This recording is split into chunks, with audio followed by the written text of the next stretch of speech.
Sir మీరు డబ్బులతో కాదని చెప్పారు. ఆ రోజువారీ సర్వైవల్కే చూస్తున్న వాళ్ళు కూడా చాలా మంది ఉన్నారు ఇండస్ట్రీలో. సార్ సూరి సినిమా టైంలో మీరు ఇబ్బంది పడ్డారా డబ్బులకి? నేను సినిమా తీసిన ప్రతి సినిమాకి ఇబ్బంది పడతాను, దీనికి ఇబ్బంది పడలేదు. మీరు ఎప్పుడు అంటే I never seen you lavish, ఎవరు మిమ్మల్ని అలా చూడలేదు. అది మీ చాయిసా మీ పరిస్థితా?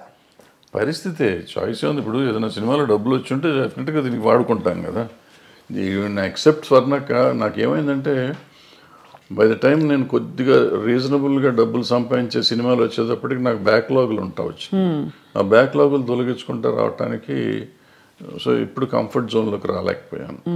నిజంగా చెప్పాలంటే లాస్ట్ 2-3 ఇయర్స్ నుంచి నేను కంఫర్ట్ జోన్లో ఉన్నా. లాస్ట్ 2-3 ఇయర్స్లో కూడా నేను ఎక్కడో అంతకుముందు మీ ఐ డ్రీమ్లో పనిచేశాను ఒక సంవత్సరంన్నర. అది కంఫర్ట్. తర్వాత ఏదో వేరే ఛానల్లో పనిచేశాను. అదే నా కంఫర్ట్ జోన్ నాకు నిజంగా చెప్పాలంటే. ఇంతకాలం ఈ 76 ఏళ్ళ జీవితంలో లాస్ట్ 2-3 ఇయర్స్ కంఫర్ట్ జోన్. అంటే బ్యాంకులో బ్యాలెన్స్ నాకు ఖర్చులు పోను, 10-5 మిగిలే డబ్బులు బ్యాంకులో ఉండటం అనేది ఇదే చూస్తాను నేను. అది చాలా ఆశ్చర్యకరం సార్. మీకంటే అంత క్యాలిబర్ ఉండి అన్ని హిట్లు తీసి మరి అది ఏమంటారు, విధి అంటారా లేక పరిస్థితులు కలిసి రాకపోవడమా? పరిస్థితులు అంటే ఏంటంటే వీళ్ళందరూ చాలామంది ఆ రోజుల్లో, ఇప్పుడు అందరూ తీస్తున్నారు కానీ ఆ రోజుల్లో నేను ఒకే సంవత్సరం 5-6 సినిమాలు రిలీజ్ చేశాను. నేను డైరెక్షన్ చేసినవి కానీ రిలీజ్ చేసినవి కానీ. సో రొటేషన్లోకి వెళ్ళిపోతూ ఉండేది. ఒకవేళ వచ్చినా కానీ ఓ హిట్ ఓ ఫ్లాప్ ఉండేటప్పటికీ మనం అన్ని కంటిన్యూస్ సక్సెస్ హిట్లు తీయాలి. తీసుంటే డబ్బు కనపడేదేమో. ఎప్పటికప్పుడు ఒకటి తగలగానే ఇమీడియట్గా ఉండదు, పోగొట్టేది. డబ్బులు వచ్చినాయి అనుకుంటే ఉండదు అట్లా పోయి. సో ఎక్కడ అంత కంఫర్టబుల్గా ఉంది. ఇప్పుడు సార్ పుష్ప లాంటి సినిమాలకి మేము వినడం, ఎవరో చెప్పాం, ముత్యాల సుబ్బయ్య గారు చెప్పారనుకుంటాం మొన్న, 300 కోట్లు ఇలా ఉన్నాయి డైరెక్టర్ రెమ్యూనరేషన్స్ అని. అప్పట్లో అసలు చాలా తక్కువ కదా సార్. అంటే ముత్యాల సుబ్బయ్య గారు రోజుల్లో ఆయన తీసుకున్నది, ఆయన చాలా ఎక్కువ తీసుకున్నారని మేము అనుకునేవాళ్ళం. మాకు తక్కువ ఇచ్చేవారు అప్పుడు. ఆయన పెద్ద డైరెక్టర్, మేము చిన్న డైరెక్టర్లం కదా ఆ రోజుల్లో. ఇది ఏం లేదు, ఆ రోజులకి డబ్బులకి ఆ రోజు ఇది, ఈ రోజు డబ్బులకి ఈ రోజు ఇది. ఈరోజు పుష్ప డైరెక్టర్కి వచ్చిందంటే పుష్ప 50% పార్ట్నర్ ఆయన సినిమాలో. టైటిల్స్లోనే ఉంది కదా, సుకుమార్ రైటింగ్స్ అని ఉంది కదా. ప్రొడ్యూసర్, అది more than A director is also a producer. So ఆయన కథ అయిందే, డైలాగులు అయినయే, స్క్రీన్ ప్లే అయింది, డైరెక్షన్ అయింది, ప్రొడ్యూసర్ అయినా. కాబట్టి ఎక్కువ డబ్బులు వచ్చినాయి. ప్రొడ్యూసర్గా వచ్చినాయా రైటర్గా వచ్చినాయా అనేది మనం చెప్తే 100 వచ్చిందా 200 వచ్చిందా అని వేరే సంగతి. But what ever he got it is because of so many aspects. Now sir, మీ ప్రకారం ఇక్కడ మనం బాహుబలి లాంటి సినిమాల్లో రాజమౌళి గారిని చూసాం, పుష్ప రంగస్థలం లాంటి సినిమాల్లో సుకుమార్ గారిని చూసాం, RRR ఆస్కర్ విన్నింగ్ దీనిలో మన రాజమౌళి గారిని చూసాం. ఈ డైరెక్టర్స్ అందరిలో sir, who do you think is carrying that ఆరా?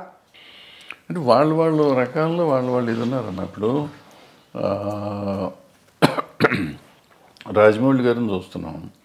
రాజమౌళి గారు ఆయన ప్రతి సినిమాకి ఒక డిఫరెంట్గా జోనర్ ట్రై చేస్తూ ఉన్నాడు. ఎక్సెప్ట్ బాహుబలి 1 and 2 తప్ప మిగిలిందల్లా మీకు ఏ సినిమాకి ఆ సినిమాకి ఒక డిఫరెంట్. రెగ్యులర్ కమర్షియల్ అయినా కానీ మొదటి సినిమాల్లో ఏం చేసామంటే ఆయుధాలు మార్చేవాడు. తర్వాత ఈ చేంజ్, ఈగ దగ్గర నుంచి చేంజ్ దిస్ థింగ్, ప్యాటర్న్ మార్చి ఏ సినిమాకి ఆ సినిమా కొత్తగా తీయటం మొదలెట్టాడు. కొత్త కథలాగా డిఫరెంట్. కొత్త కథ కూడా కొత్తగా ఉండకపోయినా కానీ ఒక కొత్త బ్యాక్డ్రాప్ కొత్తగా ఉండటం అంతా డిఫరెంట్గా ఉంది. ఈగ తర్వాత ఇది మర్యాదరామన్న ఒక డిఫరెంట్ ఇది. ఆ తర్వాత వచ్చేటప్పటికి బాహుబలి, మగధీర, ఎక్కడికక్కడ మీకు సెపరేట్గా డిఫరెంట్గా వస్తున్నాడు ఆయన. సో రావటంతో మీకు ఆయన ఒకటి ఇదైంది. ప్లస్ ఆయనతో పాటు ఆయన కొత్తగా కనిపెట్టింది ఏంటంటే director should be A marketing man. ఇంతకుముందు మా డైరెక్షన్ వాళ్ళకి మాకు మార్కెటింగ్తో సంబంధం ఉండేది కదా. ప్రొడ్యూసర్స్ వస్తాడనే పద్ధతిలో ఉండేవాడు. రాఘవేంద్రరావు దగ్గర నుంచి మేమంతా అయిపోయేవాడు. బట్ ఈయన వచ్చేటప్పటికి how to market a film అనేది ఆయన నేర్పించాడు వాళ్ళ ఇండస్ట్రీకి. దట్ మార్కెటింగ్ స్కిల్స్ ఎంత అద్భుతంగా వెళ్ళిపోయినాయంటే వాళ్ళు భారతదేశం అంతా ఇదే అయిపోయే స్టేజ్కి బాహుబలి 2 చేసింది. అందరూ బాహుబలి 2 దంగలు కొట్టేసింది అంటారు కానీ దంగలకి ఎంగలే సంబంధమే లేదు. బాహుబలిని ఇంతవరకు చేస్తే ఇప్పుడు ఈ సినిమా చేసి ఉండాలి. దంగల్లో వచ్చింది ఏంటంటే చైనాలో ఒక దాంట్లో వచ్చింది అది డబ్బులు. చైనా డబ్బును మనం లెక్కేసుకుని 2,000 కోట్లు 2,000 కోట్లని కంగారు పడుతున్నాం తప్ప మనకి ఇక్కడ వచ్చింది 600 కోట్లు 700 కోట్లు. అదే అయితే ఒక లాంగ్వేజ్ అంత రావటం చాలా గొప్ప. అది 60 కోట్లకి చేసి అంత రావటం అనేది గొప్ప విషయం. దాన్ని డిస్ప్యూట్ చేయటం లేదు. అద్భుతమైన సినిమా అది. సో మన ఇండియన్ సినిమాలో ఇండియన్ డబ్బు చూసుకున్న సినిమాలు ఇయే. ఆ చైనాలో 2,000 కోట్లు వచ్చినా అదంతా మళ్ళీ మనకు షేర్ వచ్చేటప్పటికి చాలా తక్కువ వస్తుంది. అక్కడ 30% 20% ఎంత వస్తుంది. అవును. సో అవి మనం గ్రాసులు చెప్పుకొని ఊరికే కంగారు పడుతూ ఉంటాం. ఇప్పుడు బాహుబలి తర్వాత ఇది వచ్చింది.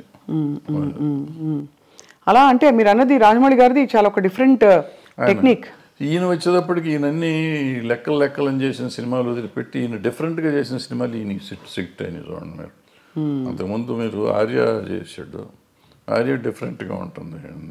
తర్వాత ఏదో చేశారు కొన్ని అటువంటి ఏదో లెక్కలు నాకు అర్థమే కదా. 1 ఒకటి ఎన్టీఆర్తో ఒక సినిమా ఏదో చేశాడు. కప్పులు తిప్పుతూ ఉంటాడు, ఏదో తిరుగుతూ ఉంటుంది. ఏది మన నాకు అర్థం కాదు. మళ్ళీ మొన్న వచ్చేటప్పటికి రంగస్థలం అద్భుతంగా తీశాడు. అద్భుతం వెనక్కి తీశాడు. అసలు ఎవరు మన తెలుగులో మనం ఊహించలేని గొప్ప సినిమా అది ఒక రకంగా చెప్పాలంటే. ఆ టైప్ ఆలోచన కమర్షియల్ అయినా కానీ ఎప్పుడైతే అంగవైకల్యం తీసుకురాగలిగాడో ఆ అంగవైకల్యం మీద సినిమా వచ్చేటప్పటికి అద్భుతంగా ఉంది. అది చాలా ఒక లైవ్లీగా ఉంది సినిమా. విలేజీ ప్యాటర్న్ అది అద్భుతంగా ఉంది ఆ సినిమా. ఈ పుష్పకి వచ్చేటప్పటికి Pushpa was a routine film నాకు తెలిసినప్పుడు. పుష్ప 1, పుష్ప 2 ఈ స్మగ్లింగ్ మీద ఏదో రెప్లికా తీస్తారు ఏముంటుందిలే అని నేను చూడలే. యాక్చువల్గా నేను మొన్న చూశాను. ఎప్పుడైతే మీకు సెకండ్ హాఫ్లో ఆ ఫ్యామిలీ ఎలిమెంట్ వచ్చిందో, వైఫ్ అండ్ హస్బెండ్ వాళ్ళ రిలేషన్షిప్ మీద ఎప్పుడైతే సినిమా తీశాడో మీకు అందుకైతే అన్స్టాపబుల్ అయిపోయింది సినిమా. ఇది ఇవాళ రెవెన్యూ కనపడుతుందంటే ఫ్యామిలీ ఊరికి మా గంధపు చెక్కలు దొంగ కాదు. ఆబ్వియస్లీ అతని పెర్ఫార్మెన్స్, అల్లు అర్జున్ పెర్ఫార్మెన్స్, అల్లు అర్జున్తో పాటుగా రష్మిక అక్కడికి వచ్చేటప్పటికి ప్లస్ ఈ రిలేషన్షిప్ డైరెక్టర్ ప్రజెంట్ చేసిన విధానం అద్భుతం. సెకండ్ హాఫ్ ఏడిపించాడు. ఆ సినిమాలో ఏడిపించడం అయింది. అందుకని సినిమా ఆడింది, ఇప్పటికీ ఆడుతుంది, ఇంకా ఆడుతుంది. అంటే నేషనల్ అవార్డు వచ్చిందంటే సినిమా ఇట్స్ గ్రేట్ కాదు. ఇప్పుడు అదే మనం ఇప్పుడు నేషనల్ అవార్డు ఆయనకు వచ్చింది, డైరెక్టర్గా హీరోకి వచ్చింది. హీరో పెర్ఫార్మెన్స్ ఈ సినిమా కూడా అద్భుతంగా చేశాడు. మళ్ళీ నేను రెండోసారి ఇచ్చినా ఆశ్చర్యపోక్కర్లేదు. అవును కదా సార్, అంతే కదా. సో ఒకలా చూస్తే యాక్చువల్లీ ఒక కొత్త లీగ్ ఆఫ్ సినిమా వస్తుంది ఇప్పుడు. అంటే పెద్ద స్కేల్ ఒకటి, బట్ యాక్టింగ్ ఓరియంటెడ్ ఇంపర్ఫెక్షన్స్. ఇది మామూలు సినిమా కింద లెక్క తీసుకోవాలి. ఇప్పుడు అలాంటి ఒక 100 సినిమాలు మొగుడు పిల్లలు ఒకళ్ళ కోసం ఒకళ్ళు బాధపడే సినిమాలు 100 ఉన్నాయి. ఒకళ్ళని ఒకళ్ళు ఎన్హాన్స్ చేసుకునే క్యారెక్టర్. నా మొగుడిని అంటావా అని పెళ్ళం తిరగబడింది, నా పెళ్ళాన్ని అంటావా అని మొగుడు తిరగబడ్డ సినిమాలు 100 ఉన్నాయి. వాళ్ళు ఒకళ్ళ కోసం ఒకళ్ళు చేసుకుంది. బట్ ఇవాళ దీని బ్యాక్గ్రౌండ్ ఈ గంధపు చెక్కలు ఇవన్నీ తీసుకుని చేసింది. నేను కోతలరెడ్డి చెప్పానే, అలాంటి ఇలాగా ఇతను దొంగకి ఒక స్మగ్లర్కి వైఫ్ అంటే అంత ఎందుకు ఉండాలి? నేను నన్ను ఇన్సల్ట్ చేసినందుకు కదా, నా భార్య పేరు ఎత్తినది నాకు కోపం వచ్చింది, అందుకని నేను చూస్తానంట, నేను తట్టుకోలేను అంటాడు. ఎవరేం చెప్పినా ఒప్పుకుంటా, ఏమన్నా కానీ నా భార్య చెప్తే వింటానంటాడు. మరి అంత స్మగ్లర్కి ఈ సెంటిమెంట్ ఎందుకు ఉండాలి? నేను అక్కడ చెప్పానే, వైఫ్ని చెల్లి అన్న దరిద్రుడు తండ్రి కోసం జైలుకి వెళ్ళిపోయి చచ్చిపోతానంటాడు. అవును అవును. సో అది నీకు ఎప్పుడు వేరియేషన్ వచ్చేటప్పటికి నీకు తేడా వచ్చేస్తుంది. సో అక్కడ ఇక్కడ కూడా మంచి దొంగలు, మధ్యలో దొంగ రాసుకలు తీశారు మీరు. దొంగ రాసుకలు టైటిల్ ఎట్లా పెట్టారు సార్? అది వాళ్ళ కథలో ఈయన చెప్పాడు, మన దివాకర్ బాబు గారు. ఆయన కథ కూడా ఆయన.